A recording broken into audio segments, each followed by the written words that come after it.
ये कहानी है एक ऐसे इंसान की जो अब इंसान कम और मशीन ज्यादा बन चुका है। उसका शरीर किसी भी वक्त लोहे और मशीन में बदल सकता है। उसके हाथ घातक हथियार बन जाते हैं, एक हाथ प्लाज्मा गन में बदल सकता है, पीठ से छोटा मिसाइल लॉन्चर निकल आता है और आंखें ऐसे हाईटेक सेंसर बन जाती हैं जो दूर से ही किसी इंसान का पूरा डेटा स्कैन कर लें। अंदर से वो अब मांस और हड्डी का नहीं बल्कि मशीनों का बना हुआ है जो खुद को ठीक भी कर सकती हैं। उसके पास एक और खतरनाक ताकत है, वो अपने आसपास के हर इलेक्ट्रॉनिक डिवाइस को अपने माइंड से कंट्रोल कर सकता है। मोबाइल, टीवी, ऑनलाइन सिस्टम सब उसकी माइंड के इशारे पर चलने लगते हैं। कोई नहीं जानता कि वो असल में कौन है, बस इतना पता है कि जब भी वो स्क्रीन पर नजर आएगा किसी की मौत पक्की है। उसके पास कोई नजर आने वाला हथियार नहीं होता, लेकिन जैसे ही वो अपनी उंगली उठाता है सामने वाला इंसान गिर पड़ता है। शरीर में गोली जैसे छेद से खून निकलने लगता है, जबकि असल में कोई गोली चली ही नहीं होती। यही वजह है कि लोग उसे अब तक का सबसे डरावना कातिल मानते हैं। इनुयासुकी 98 साल का एक सीधा सादा मेहनती आदमी है। हाल ही में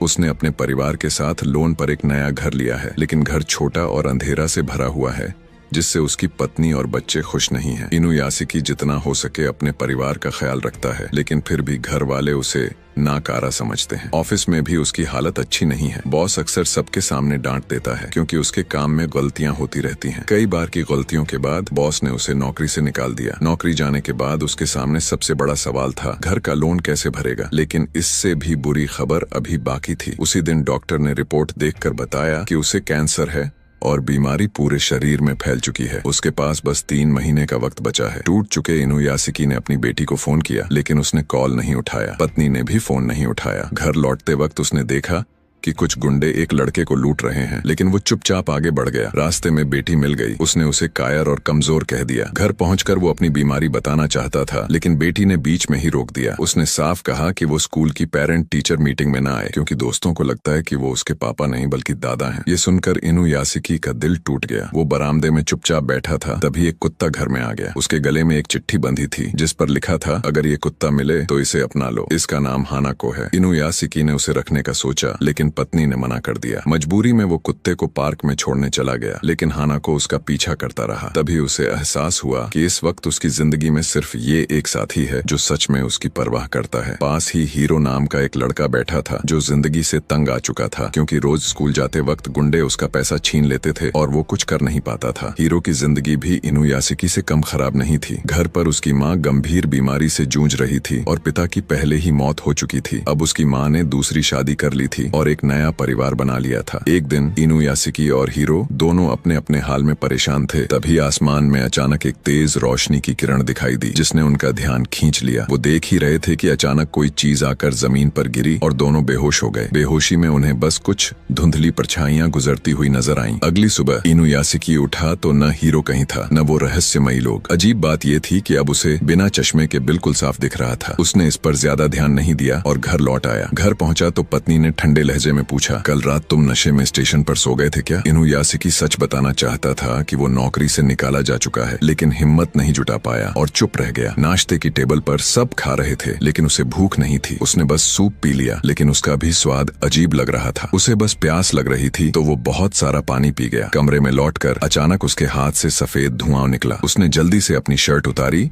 और देखा कि उसकी बांह के अंदर से एक हाईटेक बंदूक निकल आई है। फिर उसे अजीब सा एहसास हुआ और जो सूप उसने पिया था वो खुद ब खुद उसके मुंह से बाहर आ गया। उसने अपनी गर्दन दबाई तो उसका सिर चौड़ा हो गया और अंदर इंसानी दिमाग की जगह मशीनों का जाल नजर आया जो एक सेल्फ रिकवरी एनर्जी सिस्टम से चल रहा था। ये देख वो डर गया, लेकिन तभी उसकी पत्नी अंदर आ गई और वो तुरंत अपने सामान्य रूप में लौट आया। उसने हमेशा की तरह काम पर जाने का नाटक किया, लेकिन दिमाग में बस एक ही सवाल था, ये सब हो क्या रहा है। उसने खुद को समझाया कि शायद ये सब एक बुरा सपना है। उधर हीरो के साथ भी कुछ अजीब हो रहा था। वो भी मशीन जैसा बन गया था और समझ नहीं पा रहा था कि किस पर भरोसा करे। उसने अपने करीबी दोस्त होंडा को सब दिखाने का फैसला किया। उसने उंगली बंदूक की तरह उठाई और जैसे ही ट्रिगर दबाने का इशारा किया, सामने उड़ती एक चिड़िया अचानक गिर पड़ी। होंडा हैरान रह गया। फिर हीरो ने अपनी दूसरी ताकत दिखाई। वो बिना चाबी के दूर से कार स्टार्ट और कंट्रोल कर सकता था। आखिर में उसने होंडा को अपनी पीठ में लगा मिनी रॉकेट लॉन्चर और हाथ में छुपी बंदूक भी दिखा दी। होंडा का मुंह खुला का खुला रह गया। इधर इनुयासुकी को सड़क पर एक घायल चिड़िया मिली। ये वही चिड़िया थी जिसे हीरो ने मारा था। उसे देखकर इनुयासुकी ने उसे उठा लिया और अचानक उसकी आंखों में एक तरह का हीलिंग इंटरफेस नजर आया। बस कुछ सेकंड में चिड़िया बिल्कुल ठीक होकर उड़ गई। ये देखकर उसे हैरानी भी हुई और खुशी भी। अब उसके अंदर किसी को ठीक करने की ताकत थी। हीरो स्कूल पहुंचा और उस गुंडे का हाथ तोड़ दिया जो रोज उसका पैसा छीनता था। सामने वाला डर के मारे माफी मांग रहा था, लेकिन हीरो को सेटिस्फेक्शन नहीं मिली। उसने फिर से अपनी उंगली बंदूक की तरह उठा दी। होंडा ने तुरंत बीच में आकर उसे रोका। हीरो की इस नई ताकत को देखकर उसकी क्लासमेट जोंग भी इम्प्रेस हो गई और उसने सीधे कह दिया कि उसे हीरो पसंद है, लेकिन हीरो वहाँ से चला गया। उसी समय इनुयाशिकी को अस्पताल से किसी महिला के रोने की आवाज सुनाई दी। वो आवाज के पीछे पीछे गया और देखा कि एक छोटा लड़का गंभीर बीमारी से कोमा में पड़ा है। उसे सुबह की चिड़िया वाली घटना याद आई और उसने लड़के के चेहरे पर हाथ रखा। कुछ ही सेकंड में लड़का चमत्कारिक रूप से ठीक हो गया और होश में आ गया। माँ और डॉक्टर हैरान थे कि बीमारी का कोई निशान तक नहीं बचा। माँ की खुशी देखकर इनुयाशिकी का मन भी खुश हो गया। उसने एक और जान बचा ली थी। दोपहर को हीरो को उसकी माँ का फोन आया। अब उसे फोन उठाने की भी जरूरत नहीं थी। वो दिमाग से ही उससे जुड़ सकता था। माँ ने कहा कि वो अपने पिता से मिलने जाए क्योंकि उन्हें उसकी याद आ रही है। हीरो अपने पिता से नफरत करता था क्योंकि उन्होंने उसकी माँ को छोड़ दिया था, लेकिन माँ की बात मानकर वो वहाँ गया। पिता ने प्यार से उसका स्वागत किया और परिवार के साथ खाने का न्योता दिया। बाहर से वो मुस्कुरा रहा था, लेकिन अंदर गुस्से से भरा था। ये खुशहाल परिवार असल में मेरी माँ का होना चाहिए था। उसने अपनी उंगली बंदूक की तरह उठाई और सबको मारने का मन बनाया, लेकिन फिर हाथ नीचे कर दिया। आखिर वो उसका पिता था और बच्चे बेगुनाह थे। जब वो वापस हो रहा था तब उसने पास के एक घर से हंसी की आवाज सुनी। ये आवाज उसे खटक गई। गुस्से में उसने उस घर में घुसकर पूरे परिवार को मार डाला। इधर इनुयाशिकी ने भी मदद की पुकार सुनी और बिना सोचे समझे आवाज का पीछा करते हुए घटनास्थल पर पहुंच गया। हालांकि पूरा परिवार मारा जा चुका था, इसलिए हीरो उन्हें बचा नहीं सका क्योंकि वह सिर्फ जिंदा लोगों को ही ठीक कर सकता था। जब उसने देखा कि वहां गवाह मौजूद हैं, तो उसने तुरंत अपना हाथ उठाया और इनुयाशिकी पर गोली चला दी। फिर मिसाइल सिस्टम चालू किया और उड़ गया। इनुयाशिकी ने हीरो का पीछा करने की कोशिश की, लेकिन तब तक बहुत देर हो चुकी थी। उसे एहसास हुआ कि यह वही लड़का था जिससे वह कुछ दिन पहले पार्क में मिला था। अगली सुबह हीरो ने बस अपने फोन की स्क्रीन पर हाथ फेरा और उसके खाते में अचानक 1 करोड़ रुपए आ गए। उसे खुद यकीन नहीं हुआ। उसी समय टीवी पर कल रात हुए मर्डर की खबर आ रही थी। रिपोर्ट में बताया गया कि सभी की मौत गोली लगने से हुई थी, लेकिन घटनास्थल पर एक भी गोली नहीं मिली। ये सुनकर होंडा ने हीरो से पूछा, क्या वो ही इसका जिम्मेदार है? हीरो ने साफ साफ कबूल किया कि हाँ, और खुद को भगवान बताया जो तय कर सकता है कि कौन जिएगा और कौन मरेगा। उसने होंडा को भरोसा दिलाया कि अब उसे अपने पिता और बेटे से डरने की जरूरत नहीं है। इतना कहने के बाद हीरो ने होंडा को रहने खाने के लिए पैसे भी देने की कोशिश की, लेकिन होंडा ने मना कर दिया। वो एक बेरहम कातिल से दोस्ती करने के लिए तैयार नहीं था। उसने कहा कि फिर कभी उसे ढूंढने की कोशिश न करे और वहां से भाग गया। उधर डैम को पता चला कि उसके पिता की नौकरी चली गई है। ये खबर सुनते ही उसकी पत्नी भड़क उठी। घर पहले ही तंगी में था, अब बिना नौकरी के कैसे चलेगा? उसी समय बेटे ने माँ के पर्स से पैसे चुरा लिए क्योंकि स्कूल के गुंडों ने उससे पैसे छीन लिए थे। यह सुनकर बहन ने गुस्से में कहा कि यह सब उनके पिता की नाकामी की वजह से हुआ। वो न तो घर का खर्च संभाल पाए, न ही परिवार की रक्षा कर पाए। इन बातों ने इनुयाशिकी का दिल तोड़ दिया और उसने मान लिया कि वह सच में बेकार है। तभी उसे होंडा की दुआ सुनाई दी। वह चाहता था कि कोई हीरो को और खून खराबा करने से रोके। इनुयाशिकी ने उस परिवार को याद किया जिसे हीरो ने खत्म कर दिया था और तय किया कि अब वह चुप नहीं बैठेगा। उसने अपनी पीठ पर मिसाइल सिस्टम लगाया, कुत्ते को गले लगाया और सीधा पार्क की ओर उड़ गया। वहां उसने होंडा को सब कुछ बताया जो उस रात हुआ था। होंडा ने हीरो की पहचान बता दी। वह उसका क्लासमेट था। होंडा का मानना था कि जिस रात दोनों पर कुछ गिरा था, उसी वक्त एलियंस ने उनके शरीर को फिर से बनाया और उन्हें साइबॉर्ग बना दिया। उनकी यादें शायद किसी चिप में सेव थीं। अगर हीरो के पास इतनी खतरनाक ताकत है तो इनुयाशिकी के पास भी हो सकती है, और होंडा ने उसे इन्हें जगाने में मदद करने का फैसला किया। दूसरी तरफ हीरो घर पहुंचा तो उसकी माँ ने रोते हुए बताया कि उसे पैंक्रियाटिक कैंसर है जो फेफड़ों तक फैल चुका है और उसके पास बस 3 महीने बचे हैं। यह सुनकर हीरो टूट गया और माँ को गले लगा लिया। उसी वक्त उसकी हीलिंग पावर सक्रिय हो गई। अगली सुबह डॉक्टर ने स्कैन किया तो कैंसर का एक भी निशान नहीं था। माँ पूरी तरह स्वस्थ थी। हीरो हैरान भी था और खुश भी। उसने माँ से कहा कि अब पैसे की कोई चिंता नहीं, वो आराम से घूमने जाएं। लेकिन तभी पुलिस वहां मर्डर के सिलसिले में हीरो को पकड़ने आ गया। गिरफ्तारी से बचने के लिए वह भाग निकला। किसी ने रोकने की कोशिश की तो उसने हल्के से धक्का दिया, लेकिन पुलिस ने हथियार निकाल ली। हीरो ने उंगली से इशारा किया और पुलिस पर गोली चला दी। उनकी गोलियां उस पर बेअसर रहीं। माँ ये सब देखकर हैरान रह गई। हीरो ने रॉकेट लॉन्च किया और उड़ गया। कुछ ही देर में उसके खिलाफ पूरे देश में वारंट जारी हो गया। यह खबर सुनकर सी तुरंत हीरो से मिलने आई और उसे अपने घर में छुपा लिया। वह अपनी बीमार दादी के साथ अकेली रहती थी तो हीरो जितने दिन चाहे वहां रह सकता था। इस बीच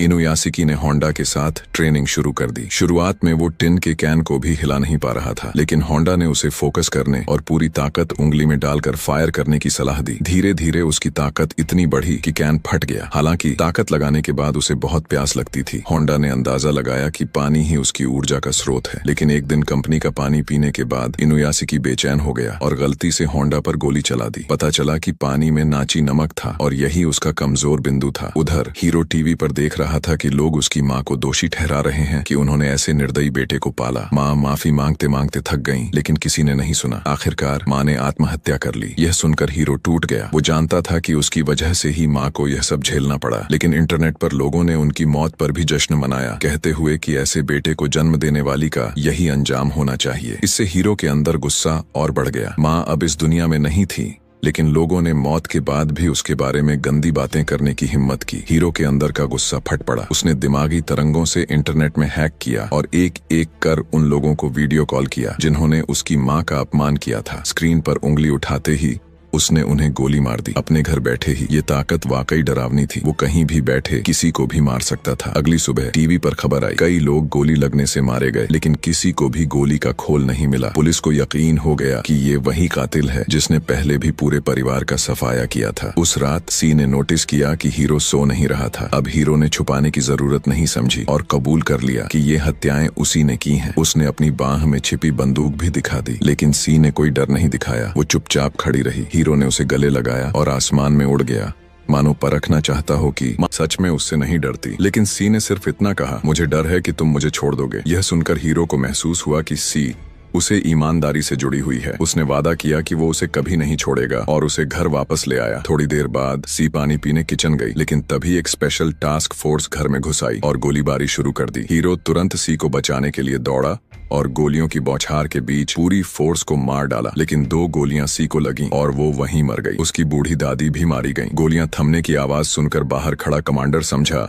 कि हीरो मारा गया है, लेकिन तभी हीरो आसमान में उड़ा और कसम खाई कि अब वो जापान से बदला लेगा। अगले दिन इनुयासिकी ने टीवी पर सुना कि कातिल अब भी आजाद घूम रहा है। उसने परिवार से कहा कि तुरंत फोन बंद कर दें, लेकिन किसी ने उसकी बात नहीं मानी। उसी समय उसकी बेटी और दोस्तों की क्लास जापान की सबसे ऊंची बिल्डिंग में चल रही थी। तभी हीरो ने मीडिया सिस्टम हैक किया और स्क्रीन पर आकर कहा, मैं जापानी सरकार से बदला लेने आया हूँ। यहाँ मौजूद हर किसी को मार दूंगा। शुरू में लोगों को लगा कि ये मजाक है, लेकिन जैसे ही उसने हमला शुरू किया, जो लोग लाइव देख रहे थे वो गिरते चले गए। पूरा शहर अफरा तफरी में था। कोई भी इंटरनेट से जुड़ा डिवाइस अब उसकी बंदूक बन सकता था। हीरो को एहसास हुआ कि कोई और भी उसके जैसा है और उसे बाहर लाने के लिए उसने ऊंची ऊंची इमारतों पर मिसाइलें दागी। इनुयासिकी ने मिसाइलों का ट्रैक पकड़कर उसका ठिकाना ढूंढ लिया और उसे रोकने की कोशिश की, लेकिन हीरो ने उसकी बात नहीं मानी। इनुयासिकी ने मजबूर होकर पहले गोली चलाई और फिर उड़ गया। गुस्से में हीरो ने उसका पीछा किया। इनुयासिकी अभी उड़ान में माहिर नहीं था। कई इमारतों से टकराने से बाल बाल बचा। हीरो ने उसके पीछे पीछे कई मिसाइलें दागी। इनुयासिकी ने लगभग सभी से बचाव कर लिया, लेकिन एक मिसाइल उस बिल्डिंग से टकरा गई जहाँ उसकी बेटी थी। भागते भागते उसे बेटी की मदद की पुकार सुनाई दी। वो ईंटों के नीचे फंस गई थी और बुरी तरह घायल थी। इनुयासिकी ने लेजर आंखों से बिल्डिंग स्कैन की। लोकेशन मिलते ही बेटी को बचाने के लिए दौड़ पड़ा, लेकिन हीरो उसे मारने पर अड्डा था ताकि वो अकेला रह जाए। लड़ाई के बीच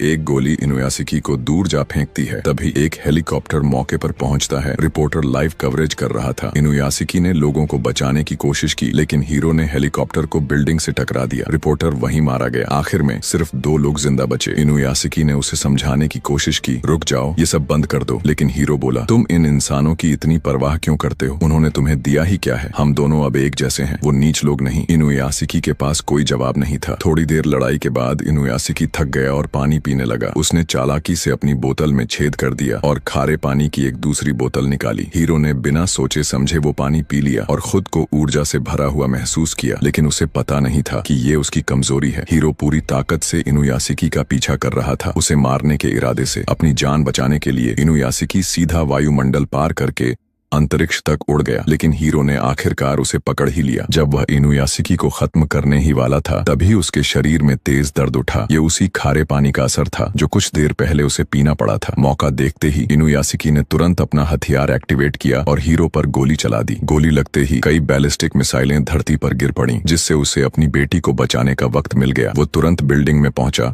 और देखा कि बेटी थकी हुई थी लेकिन जिंदा थी। दोनों एक दूसरे से लिपट कर रो पड़े, लेकिन राहत ज्यादा देर नहीं टिक पाई। हीरो फिर आ गया और इनुयाशिकी को जोर से लात मारी। उसने ठंडी नजरों से उसकी ओर उंगली उठाई और फायर कर दिया। इनुयाशिकी दौड़ा, लेकिन देर हो चुकी थी। दामा को गोली लग गई। इसके बाद हीरो ने बेरहमी से इनुयाशिकी को पीटना शुरू कर दिया। उम्र और ताकत का फर्क साफ था। बूढ़ा इनुयाशिकी युवा हीरो के सामने टिक नहीं पा रहे थे। मारपीट के दौरान हीरो ने देखा कि इनुयाशिकी के सिर के अंदर मांस और खून की जगह मशीनें हैं। वो दामा की ओर देखकर बोला, देखो, तुम्हारे पिता इंसान नहीं हैं, इनके अंदर खून भी नहीं है। दामा हैरान थी, लेकिन फिर भी अपने पिता के लिए दुखी थी। हीरो अभी भी संतुष्ट नहीं था। उसने दामा को पकड़कर सीढ़ियों से नीचे फेंकने की धमकी दी। वो इनुयाशिकी को साबित करना चाहता था कि इंसान उसकी नजरों में किसी काम के नहीं है। लेकिन इनुयाशिकी अलग था। भले ही उसका शरीर मशीन बन चुका था, लेकिन उसका दिल अब भी इंसानियत और दया से भरा था। वो हीरो के इन कामों को कभी सही नहीं मान सकता था। जब वो हीरो की तरफ नहीं झुके तो गुस्से में हीरो ने दामा को सीढ़ियों से नीचे फेंक दिया। अपनी बेटी को खतरे में देखकर इनुयाशिकी का गुस्सा फट पड़ा। उन्होंने अपने सिर के एनर्जी कोर को मैक्स पावर पर कर दिया और पूरी रफ्तार से हीरो की ओर लपका। इस बार उनका शरीर सुपर मटेरियल में बदल चुका था। बेटी को सुरक्षित पाकर इनुयाशिकी को और लोगों को बचाने की ताकत मिली। दामा अब भी अपने पिता के इस रूप को देखकर हैरान थी। आखिर में पुलिस को हीरो का शव नहीं मिला, सिर्फ एक खास धातु का टुकड़ा बरामद हुआ। असल में हीरो जिंदा था। वो एक अपंग हाथ के साथ होंडा के घर में छुपा था। उसके अंदर के बुरे विचार अब खत्म हो चुके थे। वो बस अपने सबसे अच्छे दोस्त को अलविदा कहकर जाना चाहता था। इनुयाशिकी का परिवार अब पहले की तरह सामान्य जीवन जी रहा था, लेकिन दामा की नजरों में उसके पिता बदल चुके थे। वो अब उन्हें कमजोर बूढ़े की तरह नहीं, बल्कि एक नेक और बहादुर सुपर हीरो की तरह देखती थी। तो कैसी लगी आपको मेरी एक्सप्लेनेशन, कमेंट करके जरूर बताएं। और अगर वीडियो पसंद आई हो तो लाइक करके चैनल को सब्सक्राइब करें।